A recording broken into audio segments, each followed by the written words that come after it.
নমস্কার বন্ধুরা, আবারও আপনাদের স্বাগত জানাই গল্প যেখানে সত্যি চ্যানেলে। আজকে বলবো বহরমপুরের ইতিহাস, কিভাবে বহরমপুর নামটি প্রবর্তন হলো। তাই বিভিন্ন তথ্য থাকছে এই গল্পে, স্কিপ না করে পুরোটা শুনুন আমাদের এই গল্পটি। আমাদের চ্যানেলে নতুন হলে অবশ্যই আমাদের চ্যানেলটিকে সাবস্ক্রাইব করে পাশে থাকার অনুরোধ রাখলাম।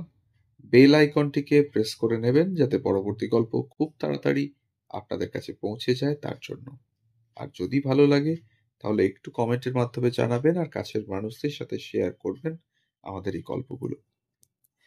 গ্রামে প্রায় ৭০০ পরিবার ব্রাহ্মণ বাস করতেন, তাই এই গ্রামের নাম হয়েছিল ব্রহ্মপুর। ১৬০৮ থেকে ১৬১১ খ্রিস্টাব্দে জাহাঙ্গীরের শাসনকালে উইলিয়াম ক্লিঞ্চ ভারতের উত্তর পূর্ব ভারতে পরিভ্রমণে এসে তার ভ্রমণ কাহিনীতে প্রথম বহরমপুরের নাম উল্লেখ করেন। যদিও তখন এই শহরের নাম বহরমপুর ছিল না, এর নাম ছিল ব্রহ্মপুর। ১৭০৪ সালে বাংলা, বিহার এবং উড়িষ্যার রাজধানী মুর্শিদাবাদের পত্তনের সময় বহরমপুর ছিল ৯ কিলোমিটার দক্ষিণের একটি গ্রাম, যার নাম সাতপুকুরিয়া ব্রহ্মপুর। ১৭৫৭ সালে পলাশীর যুদ্ধে জয়লাভ করার পর ইংরেজ সরকার বহরমপুরে সেনানিবাস বানিয়ে এই শহরের উৎকর্ষতা বৃদ্ধি ঘটান। ইংরেজদের দ্বারা উচ্চারিত ব্রহ্মপুর বর্তমানে বহরমপুরের মতো শোনানোর জন্য শহরের নাম হয় বহরমপুর। ইংরেজিতে আবার উচ্চারণটি এরকম দাঁড়ায় বেহেরামপুর। তারও প্রায় ১০০ বছর পর ১৮৫৭ সালে ২৫শে ফেব্রুয়ারি সিপাহী বিদ্রোহের প্রথম আগুন জ্বলে ওঠে ব্যারাক স্কোয়ার ময়দানে। ইংরেজদের উচ্চারণে ব্রহ্মপুর হয়ে যায় তখন একেবারে বহরমপুর। জার্টক্লিফের মানচিত্রে মুর্শিদাবাদ কিন্তু ভারতের ভাগে ছিল না। ১৯৪৭-এর ১৫ই আগস্ট ভাগ বাটোয়ারায় মুর্শিদাবাদ পড়ল পূর্ব পাকিস্তানে, আর অধুনা বাংলাদেশের খুলনা পড়ল এপারের ভাগে। ১৫ই আগস্ট সকালে বহরমপুরের ব্যারাক স্কোয়ারের মাঠে উঠল পূর্ব পাকিস্তানের জাতীয় পতাকা।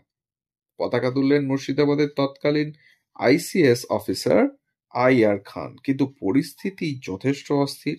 শেষমেশ সিদ্ধান্ত নেওয়া হলো মুর্শিদাবাদ থাকবে ভারতেই, খুলনা যাবে পূর্ব পাকিস্তানে। স্বাধীনতার ৩ দিনের মধ্যে ফের বদলানো হলো বাংলা সহ দুটি দেশের মানচিত্র। ১৮ই আগস্ট সরকারিভাবে মুর্শিদাবাদের অন্তর্ভুক্তি হলো ভারতের মানচিত্রে। এই টানাপোড়েনের মধ্যেই ১৮ই আগস্ট ব্যারাক স্কোয়ারের মাঠে উড়ল ভারতের পতাকা। তাই এই ইনফরমেশন যে ১৫ই আগস্ট ভারতের জাতীয় পতাকা উঠলেও একমাত্র বাংলারই মুর্শিদাবাদে ভারতের জাতীয় পতাকা ওঠেনি, উঠেছে পূর্ব পাকিস্তানের পতাকা। কিন্তু তার ৩ দিন বাদে অর্থাৎ ১৮ই আগস্ট মুর্শিদাবাদ যখন ভারতের মানচিত্রে অন্তর্ভুক্ত হলো, তখন থেকে এখানেও ভারতের জাতীয় পতাকা উত্তোলিত হলো।